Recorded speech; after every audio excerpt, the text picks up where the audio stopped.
అశ్వ సంవత్సరంలో కైలాస యాత్ర Shri Gayatri tours and travels 8977349696. Telangana BJP నేతలపై హైకమాండ్ ఆగ్రహం వ్యక్తం చేసింది. మున్సిపల్ ఎన్నికల్లో పొత్తులపై అధిష్టానం గరంగరంగా ఉన్నట్లుగా తెలుస్తుంది. అపోజిషన్ పార్టీలతో పొత్తులపైన అధిష్టానం మండిపడుతుంది. వ్యతిరేక పార్టీలతో పొత్తులు ఎలా పెట్టుకుంటారని నిలదీస్తున్నారు అధిష్టానానికి చెందిన పార్టీ నేతలు.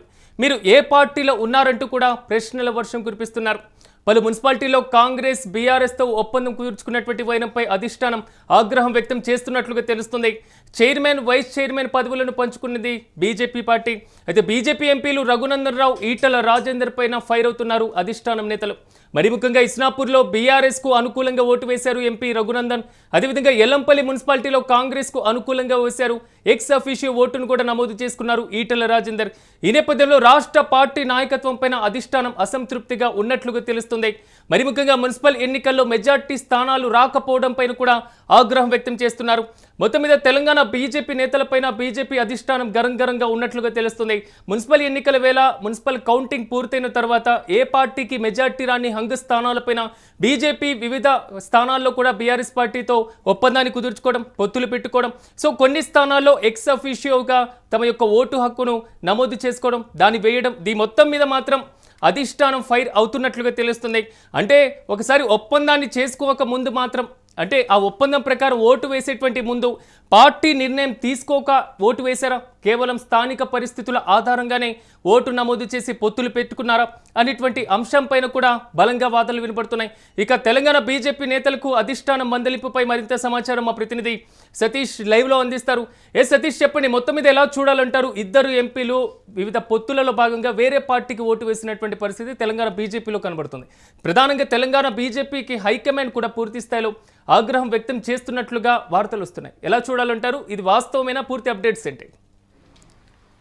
ముఖ్యంగా ఏదైతే తెలంగాణ మున్సిపాలిటీలకు సంబంధించి 116 మున్సిపాలిటీలు, అలాగే 7 కార్పొరేషన్లకు సంబంధించిన మొత్తం కూడా ఎన్నికలు పూర్తయిన వేళ అధిష్టానం రిపోర్టు తీసుకున్న పరిస్థితి కనబడుతుంది. దీంట్లో ముఖ్యంగా ఏదైతే మున్సిపల్ ఎన్నికల ప్రచారంలో వచ్చినటువంటి మహబూబ్ నగర్లో ఏదైతే ఉమ్మడి మహబూబ్ నగర్ జిల్లాలో కొత్తగా ఎన్నికైనటువంటి నితిన్ నబీ కూడా ఇక్కడ పర్యటించారు. కీలక నేతలతో ఒక సమావేశాన్ని ఏర్పాటు చేసుకొని పలు కీలక సూచనలు కూడా చేసి ఆయన వెళ్ళిన పరిస్థితి అయితే ఉంది. సో మొత్తం కూడా ఇప్పుడు ఎన్నికలు ముగిసిన తర్వాత రిపోర్టు కూడా పంపించారు అధిష్టానానికి. అధిష్టానం నుంచి పూర్తి స్థాయిలో తీవ్ర విమర్శలు ఇక్కడ ఏదైతే తెలంగాణకు సంబంధించినటువంటి నాయకులపైన, అందరిపైన, ఇక్కడ ఎవరైతే ఇక్కడ ఇన్ఛార్జిగా ఉన్నారో, అధ్యక్షులుగా ఉన్నారో ఆయనను, మొత్తం కూడా సీనియర్ నాయకులను, ఇటు ఎమ్మెల్యేలను, ఎంపీలను మొత్తం కూడా నితిన్ నబీ సీరియస్ అయినట్టు తెలుస్తూ ఉంది. దీంట్లో ముఖ్యంగా ఏదైతే గతంలో సర్పంచ్ ఎన్నికలకు సంబంధించినటువంటి విషయంలో మనం గతంలో ఒక 4 ఎమ్మెల్యేలు లేదా 4 సీట్లు ఉన్నటువంటి మనం ఏ స్థాయికి వచ్చాం? గతంలో సర్పంచ్ ఎలక్షన్స్లో కూడా దాదాపు 50-100 సీట్లు కూడా 50-100 సర్పంచ్లు కూడా మనకు దక్కని పరిస్థితి ఉంది.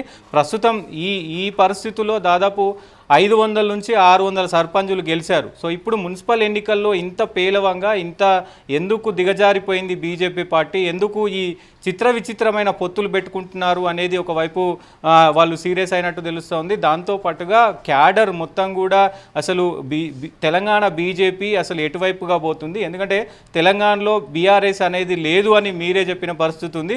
బీఆర్ఎస్ మొత్తం కూడా అయిపోయింది, ఇప్పుడు బీజేపీ సెకండ్ ప్లేస్ ఉంటుంది అని కూడా పెద్ద ఎత్తున చెప్పిన పరిస్థితి ఉంది. దాంట్లో ఏదైతే ఉప ఎన్నిక భాగంలో కూడా పెద్ద ఎత్తున మెజార్టీ ఓట్లు రావడం కావచ్చు, సర్పంచ్ ఎన్నికల్లో కూడా ఓట్ షేర్ పెద్ద ఎత్తున పెరగడం కావచ్చు.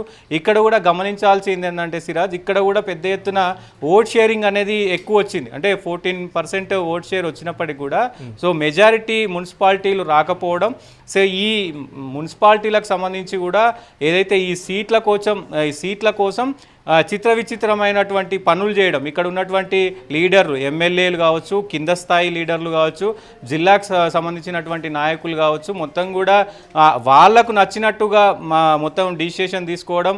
ముఖ్యంగా పార్టీ అధిష్టానం, అంటే పార్టీ సిద్ధాంతం ఏంటి, పార్టీ ఏ స్టాండ్ మీద ఉంది, పార్టీ ఎలా ముందుకెళ్తా ఉంది, తెలంగాణలో 2029లో మరి ఎలా మనం ఇక్కడ అధిష్టానానికి అలాగే ఇక్కడ అధికారంలోకి వస్తాము అనేది కూడా సీరియస్ అయిన పరిస్థితి కనబడతా ఉంది.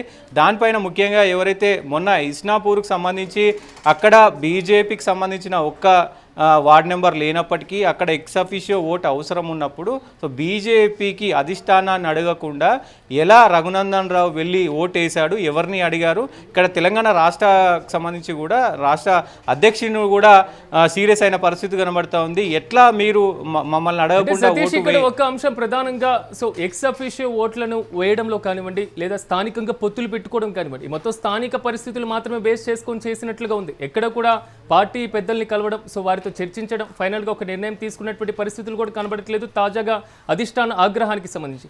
రెండోది ఒకవేళ పొత్తులు లేనటువంటి సందర్భంలో ఓటింగ్కి దూరంగా ఉండేటువంటి పద్ధతి ఉంది, కానీ బీజేపీ ఎలాగా ఎక్కడ కూడా అలాంటి పద్ధతిని అవలంబించినటువంటి పరిస్థితి. కేవలం కాంగ్రెస్ పార్టీకి అధికారాన్ని దూరం చేయాలి అనేటువంటి అంశంతోనే ముందుకు వెళ్ళినటువంటి సిచ్యువేషన్ కూడా చూస్తున్నాం.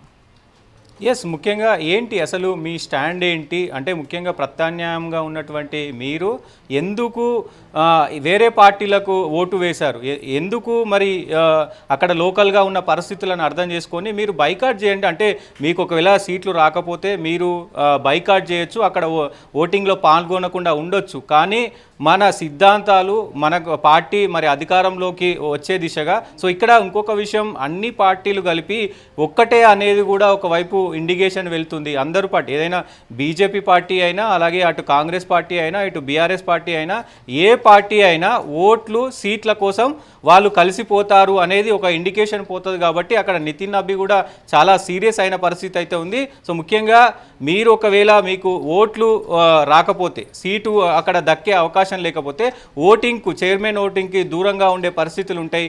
ముఖ్యంగా మీరు కాంగ్రెస్ పార్టీకి సపోర్ట్ చేయడం కావచ్చు, బీఆర్ఎస్ పార్టీకి సపోర్ట్ చేయడం కావచ్చు, ఇదంతా కూడా మరి ఎందుకు చేస్తూ ఉన్నారు? బీజేపీ పార్టీని మరి అధికారంలోకి తీసుకురావడానికా లేకపోతే మొత్తం కూడా ఇది చేయడానికా అనేట్టు పరిస్థితి కూడా కనబడుతున్న పరిస్థితి ఉంది. ముఖ్యంగా ఏదైతే ఈ ఈటెల రాజేందర్ పైన కూడా పెద్ద ఎత్తున సీరియస్ అవుతుంది. ఎల్లంపేటలో ముఖ్యంగా కాంగ్రెస్కు ఎక్స్ అఫీషియో ఓటు వేయడం కావచ్చు, ఇవన్నీ పరిణామాలు కూడా ఇటు ఏదైతే ఖానాపూర్కు సంబంధించినటువంటి దాంట్లో కూడా బీఆర్ఎస్ అలాగే బీజేపీ పొత్తు పెట్టుకొని ఏలటి మహేశ్వర్ రెడ్డి విషయంలో కూడా మొత్తం కూడా అంటే రాష్ట్ర వ్యాప్తంగా అందరూ నాయకులు ఇదే పరిస్థితిలో వెళ్తూ ఉన్నారు. అసలు బీజేపీ పార్టీ ఇలా చేస్తే తెలంగాణలో ఎట్లా అధికారంలోకి వస్తుంది, ఎట్లా మరి ముందుకెళ్తుంది? బీజేపీ లోకల్గా అంటే తెలంగాణ రాష్ట్ర వ్యాప్తంగా బీజేపీ ఎదగాలంటే మీరు ఇలాంటి పనులు చేస్తే ఎట్లా ఎదుగుతుంది అని కూడా పెద్ద సీరియస్ అయినట్టు తెలుస్తూ ఉంది. మరి దీనిపైన ముఖ్యంగా మరి రివ్యూ పెట్టి మరి ఢిల్లీకి వచ్చి కొంతవరకు కాంగ్రెస్ పార్టీకి ప్రత్యామ్నాయంగా సో బీజేపీ రెండో స్థానంలో లేకుండా కేవలం మూడో స్థానం అండం కన్నా బీఆర్ఎస్ పార్టీతో పోలిస్తే చాలా వెనుకబడి ఉన్నటువంటి సందర్భాలు కనబడుతున్నాయి. ఇప్పుడు ఎంపీటీసీ జెడ్పీటీసీ ఎన్నికలకు సంబంధించి నగారా కూడా మోగేటువంటి అవకాశం ఉంది. కాబట్టి సో హైకమాండ్ ఆగ్రహం పైన ఢిల్లీకి పిలిచి వివరణ తీసుకునేటువంటి అవకాశాలు ఏమైనా కనబడుతున్నాయి? డెఫినెట్గా ఢిల్లీకి పిలుపు మరికొన్ని రోజుల్లోనే, అంటే ఇప్పుడు ఇంకా కొన్ని మున్సిపాలిటీలలో ఓటింగ్ జరుగుతూ ఉంది. దీనికి సంబంధించి కూడా ఈ ఏదైతే ఫోరం అభ్యర్థులు లేకపోవడంతో కొన్ని క్యాన్సిల్ అయినాయి కాబట్టి అవన్నీ అయిపోయిన తర్వాత ఢిల్లీకి పోయి ఎక్స్ప్లెనేషన్ ఇచ్చే అవకాశం ఉంటుంది, లేదంటే ఢిల్లీ నుంచి ఇక్కడికైనా మరి వాళ్ళు వచ్చే అవకాశం ఉంటుంది. కాబట్టి దీనిపైన బీజేపీ కూడా పెద్ద ఎత్తున సీరియస్గా ఉంది. ఇక్కడ లోకల్గా కొన్ని పరిణామాలు జరిగినప్పటికీ, ఎందుకంటే గతంలో బీజేపీ తెలంగాణలో అంత ప్రభావం చూపుతుంది అని అనుకోలేదు, కానీ ప్రస్తుతం ఈ 2023 ఎలక్షన్స్లో గతం కంటే భిన్నంగా 8 ఎమ్మెల్యే సీట్లు 8 ఎంపీ సీట్లు గెలిచాయి. సో మరి జీరోలో ఉన్నటువంటి ఒక్క సీటు జీరోలో ఉన్నటువంటి స్థాయి నుంచి ప్రస్తుతం 8 మంది ఎమ్మెల్యేలు 8 మంది ఎంపీలు ఉన్నప్పుడు కూడా మీరు ఎందుకు ఇలాంటి పర్ఫార్మెన్స్ చేస్తూ ఉన్నారు?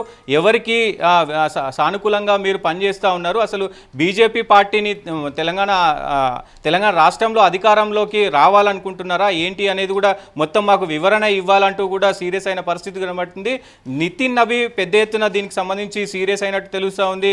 అందరూ ముఖ్యంగా ఎవరైతే కీలకంగా కొన్ని ఎక్స్ అఫీషియో ఓట్లు వేశారో వాళ్ళందరూ కూడా ఎక్స్ప్లెనేషన్ ఇవ్వాలి. సో మొత్తం కూడా జాతీయ స్థాయిలో ఇది చర్చనీయాంశంగా మారింది. ఎందుకంటే ఈ పొత్తుల పైన పెద్ద ఎత్తున విమర్శలు కూడా వస్తున్నాయి. తెలంగాణ రాష్ట్ర వ్యాప్తంగా కూడా విమర్శలు వస్తున్నాయి. ఎందుకంటే కొన్ని సిద్ధాంతాలు, ఒక్కొక్క పార్టీకి ఒక సిద్ధాంతం ఉంటుంది. ఇటు బీఆర్ఎస్ పార్టీకి ఒక సిద్ధాంతం ఉంటుంది, కాంగ్రెస్ పార్టీకి ఒక సిద్ధాంతం ఉంటుంది, బీజేపీ పార్టీకి ఒక సిద్ధాంతం ఉంటుంది. సో ఈ అన్ని సిద్ధాంతాలు వదిలి మీరు ఓన్లీ చైర్మన్ పదవి కోసం ఆ సీటు కోసం ఎందుకు కుమ్మక్కాయి పనిచేస్తున్నారు అనేది కూడా పెద్ద చర్చనీయాంశంగా మారింది. ఇప్పటికీ కాంగ్రెస్ పార్టీ ప్రధానంగా కొన్ని కామెంట్స్ చేస్తూనే ఉంది. ఏదైతే ప్రధానంగా బీఆర్ఎస్ పార్టీకి సంబంధించినటువంటి అవినీతి ఆరోపణలు బీఆర్ఎస్ నేతలను బీజేపీ పెద్దలు రక్షిస్తున్నారు అనేటువంటి అంశం. ఇక్కడ బీజేపీ బీఆర్ఎస్ రెండు ఒకటే అనేటువంటి కాంగ్రెస్ కామెంట్. సో ఇలాంటి పొత్తుల వల్ల పూర్తిగా ప్రజల్లోకి అలాంటి బలమైనటువంటి వాదన వెళ్ళేటువంటి అవకాశం ఉందని బీజేపీ హైకమాండ్ ఇప్పుడే అప్రమత్తమైంది అనుకోవచ్చా?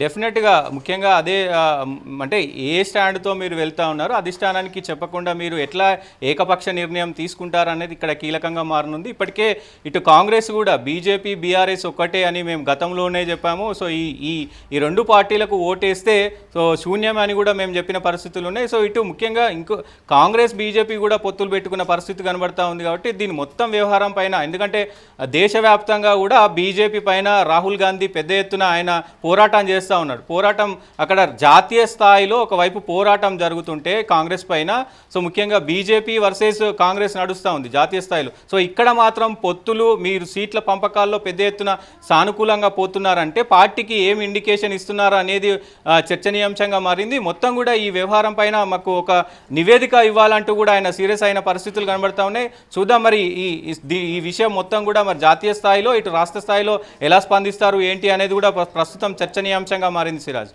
Right Satish, thank you. మొత్తం మీద తెలంగాణ బీజేపీ నేతలపై పార్టీ హైకమాండ్ ఆగ్రహం వ్యక్తం చేస్తున్నట్లుగా తెలుస్తుంది. మున్సిపల్ ఎన్నికల్లో పొత్తులపైన అధిష్టానం గరంగరంగా కనబడుతుంది. అపోజిషన్ పార్టీలతో పొత్తులపైన మండిపడుతుంది బీజేపీ అధిష్టానం. అయితే వ్యతిరేక పార్టీలతో పొత్తులు ఎలా పెట్టుకుంటారని కూడా ప్రశ్నిస్తుంది. మీరు ఏ పార్టీలో ఉన్నారంటూ కూడా ప్రశ్నల వర్షం కురిపిస్తుంది బీజేపీ నాయకత్వం. ముఖ్యంగా పలు మున్సిపాలిటీల్లో కాంగ్రెస్ బీఆర్ఎస్లతో బీజేపీ ఒప్పందం కుదుర్చుకొని చైర్మన్, వైస్ చైర్మన్ పదవులను పంచుకున్నటువంటి వైనంపై బీజేపీ హైకమాండ్ ఆగ్రహం వ్యక్తం చేస్తున్నట్లుగా తెలుస్తుంది. ప్రధానంగా బీజేపీ ఎంపీలు రఘునందన్ రావు, అదేవిధంగా ఈటల రాజేందర్ వ్యవహార శైలిపైన కూడా ఆగ్రహంగా కనిపిస్తుంది.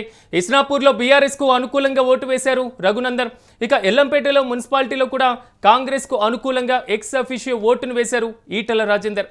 అయితే రాష్ట్ర పార్టీ నాయకత్వం పైన అధిష్టానం ఆగ్రహంగా ఉన్నట్లుగా తెలుస్తుంది. మున్సిపల్ ఎన్నికల్లో మెజార్టీ స్థానాలు రాకపోవడం పైన కూడా అసంతృప్తి వ్యక్తం చేస్తుంది.